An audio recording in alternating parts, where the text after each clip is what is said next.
Hello and welcome to this Tau Codex review with me, Xenovids. In this video I'm going to be going over the troops section, talking about them and a little bit about the tactics I would use.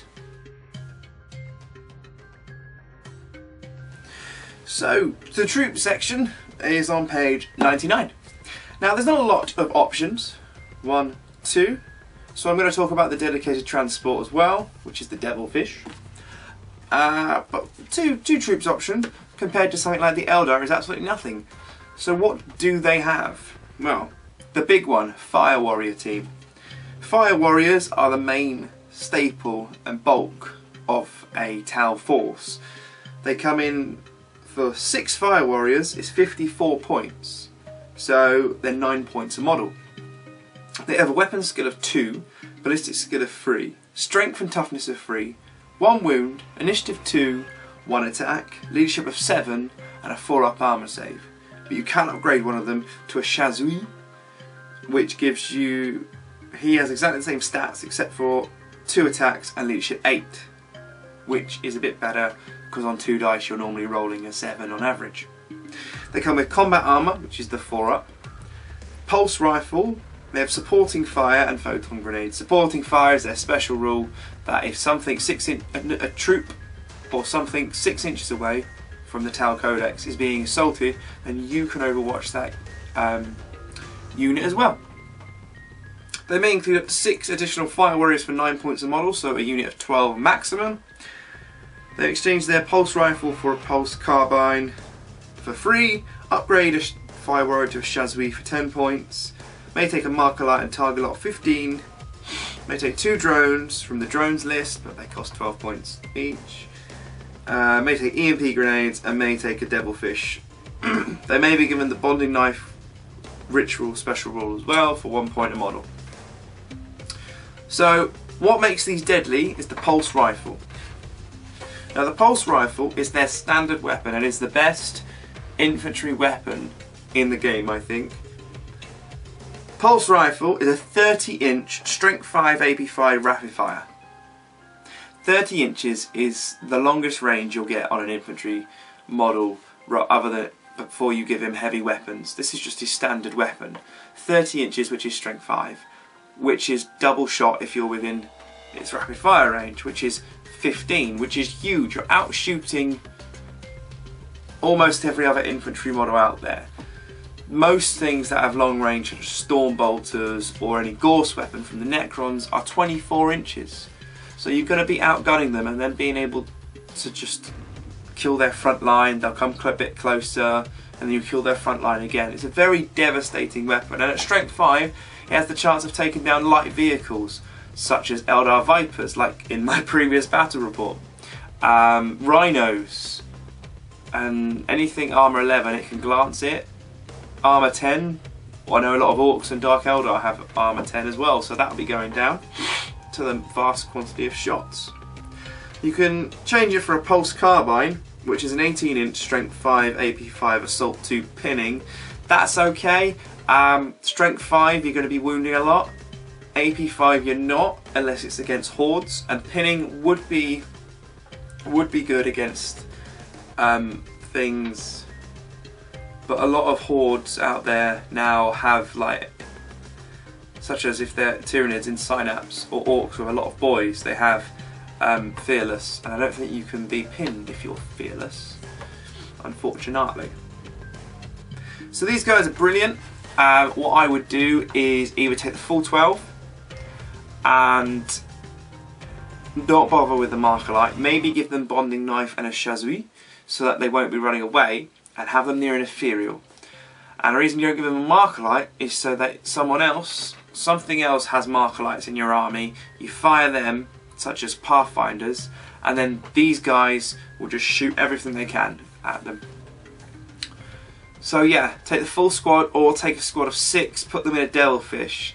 Now there's a few ways you can do this. You can have the Devilfish in front of them and the troop here, and move the Devilfish out of the way. They shoot, and then the Devilfish turbo boosts back, so it's got a awesome cover save, not bad armor, covers your Fire Warriors and everything behind them, gives them cover saves, and just keep doing this shuffle action. and then if enemy units get close, the fire warriors get into the devilfish, and the devilfish can kind of move away more and shoot its burst cannons or whatever it's got on equipped to it. Another way is having fire warriors with an Aegis defense line, and the A8 cannon, the Icarus cannon I think it is, or the quad gun. But behind an Aegis defense line, these guys are fine and good. They are a gun line army, they are shooty, they're not as manoeuvrable as others, but with their long range they don't need to be. So Kroot carnivore squads. These are very interesting. The Kroot are an alien race which has been, I don't know how well you can see that. An alien race that have been assimilated into the Tau Empire, and they're very, very different. And if you like fluff and flavour, these guys will be good for you. Now, Kroot, they come in different kinds of model unit thing. In their unit, they have Kroot, they have a Shaper, a Codex Rider, and a Kroot Hound. So you've got the little Kroot dogs, the big lumbering beast, which is the Kroot Rider, the Shaper, who's got the kind of mask thing on, and the Kroot, which is the Kroot. Now, for 10 Kroot, you get 60 points. You may include up to 10 additional Kroot at 6 points a model. May include 3 Codex Riders at 25 points a model. May include up to 10 Kroot Hounds for 5 points a model, and upgrade 1 Kroot to a Shaper. Now a Kroot is Weapon Skill 4, Ballistic Skill 3, Strength 3, Toughness 3, 1 Wound, Initiative 3, Attack 1, Leadership 7, 6 up Armor Save. So the only thing is it's got an Initiative of 3, which is better than most Tau and Necrons and Orcs. So if you're against them, Kroot would be hitting first. Now Shaper has exactly the same stats, but it has 3 wounds and 3 attacks and a leadership of 8. Codex Rider has Weapon Skill 4, Ballistic Skill 3, Strength 6, Toughness 3, 2 wounds, Initiative 3, 2 attacks, Leadership of 7, 6 up Armor Save. The Kroot Hound has a Weapon Skill of 4, Strength and Toughness of 3, Ballistic Skill of 0. 1 wound, Initiative of 5, 2 attacks, Leadership of 6 and no save. So 120 for 20 Kroot. Add 10 more Hounds to that, that's 50 points, that's 170. Plus 75 is 245, 250. So 260 points, you get 20 Kroot, 3 Riders, 10 Hounds and a Shaper. That's a lot of points. That's a lot of points. What? So I don't think you'd probably do a giant horde of them. Well, maybe, depends. And have them as a kind of a speed bump for other armies to get past, to get to your actual Tau forces. They have acute senses, bulky, infiltrate, move through cover, and stealth through forests. The acute senses is on the Kroot Hounds only, and bulky is on the Codex Rider only. They come with Kroot armour, a Kroot rifle and pulse rounds, and Kroot guns. So because they have pulse rounds, that thing the Ethereal can do, and other abilities where you fire another pulse round or whatever, that affects them. You can also upgrade all models with Kroot rifles to take sniper rounds. So they still are pulse rounds, but they have sniper rounds as well, is what I believe it happens to be. And the Kroot rifle is 24 inches for the pulse round, strength 4, AP6 rapid fire, or the sniper round, 24 inches, strength X because it's a sniper, AP6 heavy 1 sniper, 24 inch rapid fire or a 24 inch heavy 1 sniper. 20 sniper shots isn't too bad. For 120 points you could have 20 Kroot, have them as snipers. Kroot, some people love them, some people hate them. Personally, I would use them if I was doing a themed army, such as a sniper unit, like the vanguard of the Tau. It's kind of send in the Kroot and sniper drones first. Maybe use them in an apocalypse game. but they're okay. If you're a collector of the Tau, definitely get some, because they have a huge contrast, which is really cool from the Tau, but I would stick with Fire Warriors from the troop section.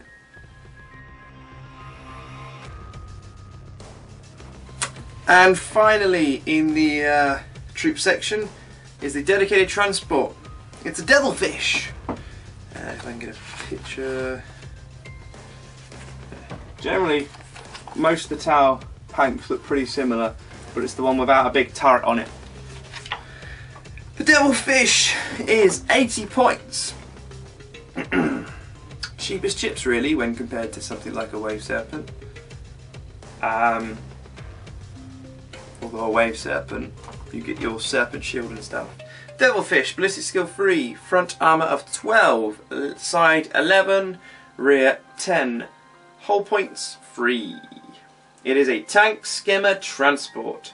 Now, it's not a fast skimmer, so it won't be outmanoeuvring Eldar tanks, but it's still, because it's a skimmer and stuff, it's still pretty good. Comes with burst cannons and 2 gun drones. Now the gun drones have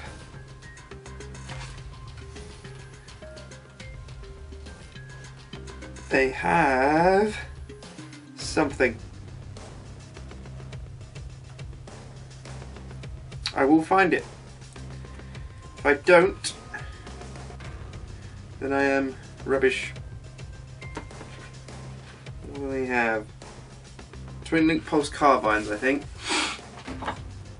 which it was just talked about. 18-inch strength 5, AP5 assault 2 pinning, if I've read that right. And the burst cannon is 18-inch strength 5, AP5 assault 4, which is better than the previous edition, because the old Codex was assault 3. So burst cannon's got a lot better. 12 models can go inside of it. A devilfish may transport drones, but may not transport models with bulky, very bulky, or extremely bulky special rules, which is crisis teams and all the big suits. So you can have Kroot and Pathfinders and Fire Warriors and Vespids, it looks like, but that is it. They may exchange both gun drones for Twin Link Smart Missile System, which is 30-inch strength 5, AP5 heavy 4, homing, ignores cover. It's okay. That's 10 points. May take up to 2 Seeker missiles, which linked in with marker lights. You can fire them. It is nice having Seeker missiles and stuff like that. May take items from the vehicle battle systems list. Now, this is the good one.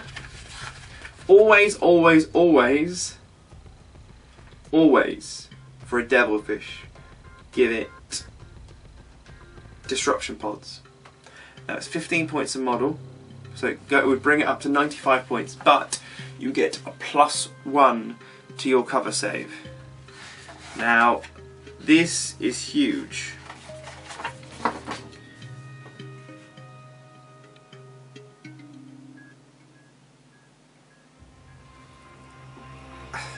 Disruption pods, the rule is it's stealth. It always has stealth on it. So without moving, it always has a 6-up cover save, which is huge for any skimmer, because skimmers move, they get a 5-up cover save. How many times, if you have skimmers, how many times have you gone second and a big long-range shot has hit your skimmer and you've gone, oh, if only I had a cover save, but I don't, and it's now destroyed. Well, it comes with stealth automatically, 6-up. Now, that in conjunction with the Jinx save, stealth gives you +1 to your cover save. So you move, that means you get a 4-up cover save, just normally, and you can shoot normally. If you flat out, that's a 3-up cover save. That is pretty good, and with the rule, what I said earlier, if you have Fire Warriors behind it and you flat out, you've got to get through the tank to get to the Fire Warriors behind it. That's a 3-up cover save. That's just brilliant. Black sun filter, which gives it night vision, isn't as important, I think, for a devilfish, but if you want a really good shooty tank from the heavy support, that is definitely an option for you. Automated repair system is at the end of each friendly turn, roll a d6 for each vehicle with an automated repair system that has suffered an immobilised or weapon destroyed roll. On a 6, one such result is repaired, but it doesn't repair hull points. Iffy, don't go for it. Advanced targeting system. To hit roll of a 6 in shooting phase are precision shots. Again, for a devilfish, don't do it. Decoy launchers. 4-up invulnerable, save against glancing and penetrating hits caused by weapons with interceptor. Now, you wouldn't be no, you don't do that. Decoy launchers are for the flyers, not for devilfish. Flechette discharger is interesting. At initiative 10 step of the fight subphase, enemy units with any model in base contact with the vehicle suffers a number of strength 4 AP dash hits equal to the number of models it has in base contact with the vehicle. So if you have a swarm of, say, orcs around it, and there's a squad of 30 of them, 10 around it in base contact, you roll 10 dice at strength 4. They're fun. If you've got the points, give Flechette dischargers to your prime vehicle targets. If you're going to send a vehicle up to the enemy lines, or you've got a high priority target that you pretty much think, you know what, they're going to try and close combat that vehicle, make sure you've got Flechette dischargers. Point defense targeting relay, supporting fire and can fire Overwatch with weapons of strength 5 or less. Attached drones may also fire Overwatch. So basically, your tank can Overwatch, which again is brilliant, but it depends. If you've got just devilfishes near ethereals and your big mainland line, that's the way you're playing, give it a go. I don't think you'll be disappointed, but if you're just on your own, acting independently from the main Tau force, don't do it.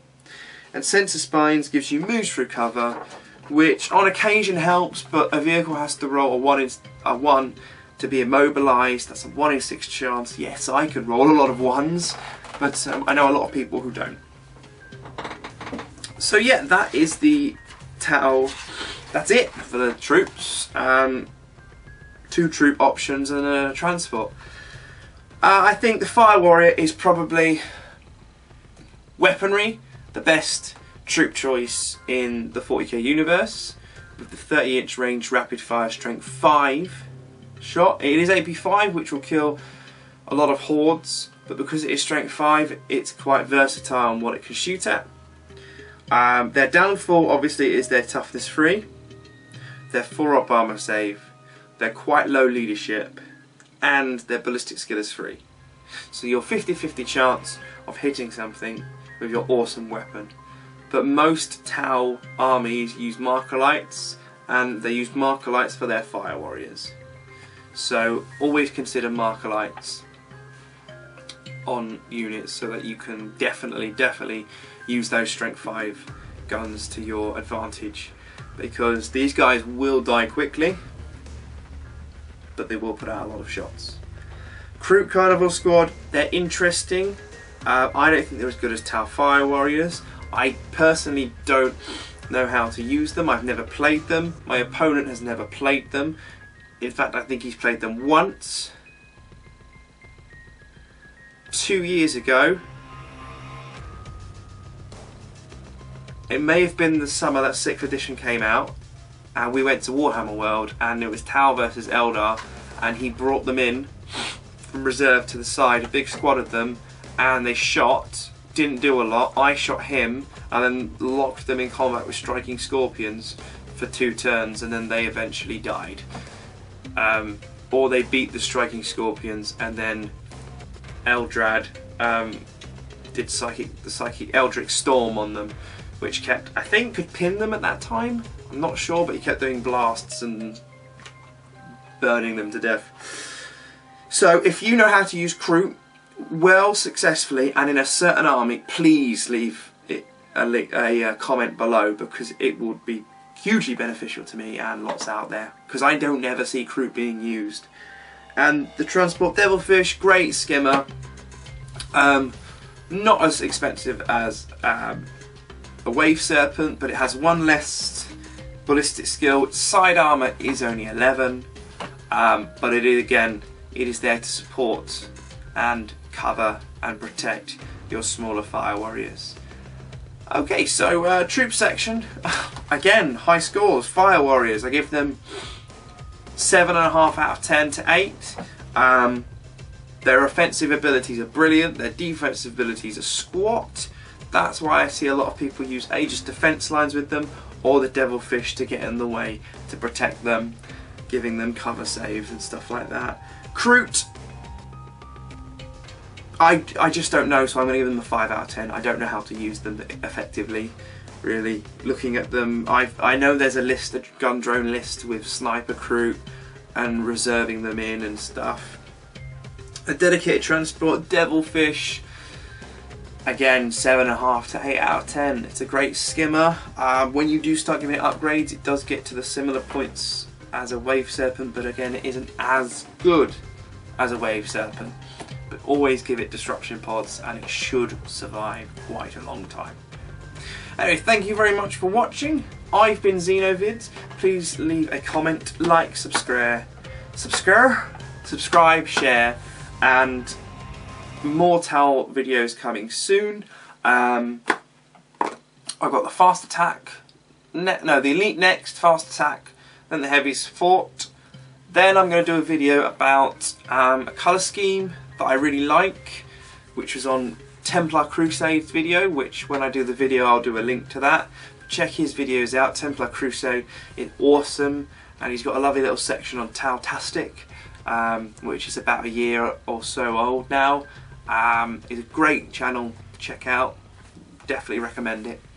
I'm also doing battle reports every week, our big Battle League tournament. We're thinking of doing a doubles tournament though soon, maybe similar to, is it Adepticon, or some tournament where you have a 1,000-point army matched with a 1,000-point army, and it's a doubles tournament essentially, and you go against others. So it's kind of interesting if you had like Eldar with Orcs, for example.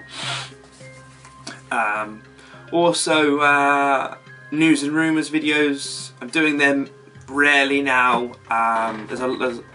The big things that are coming out is Wood Elves, which everyone should have been seeing, the beautiful new Wood Elf stuff. There's also rumours of Orcs coming out soon. There's rumours of Warhammer 40k 7th edition coming out summertime to the autumn time, which some people are saying is just 6th edition 6.5, or basically 7th edition is all about integrating the escalation stuff and stronghold stuff into it and tweaking some of the psychic powers and stuff, and there may be a new starter box with Eldar and Imperial Guard apparently, or it's Blood Angels and Orcs, it says out there in the rumour mill. But yeah, anyway, thank you very much for watching, and I will see you on my next video.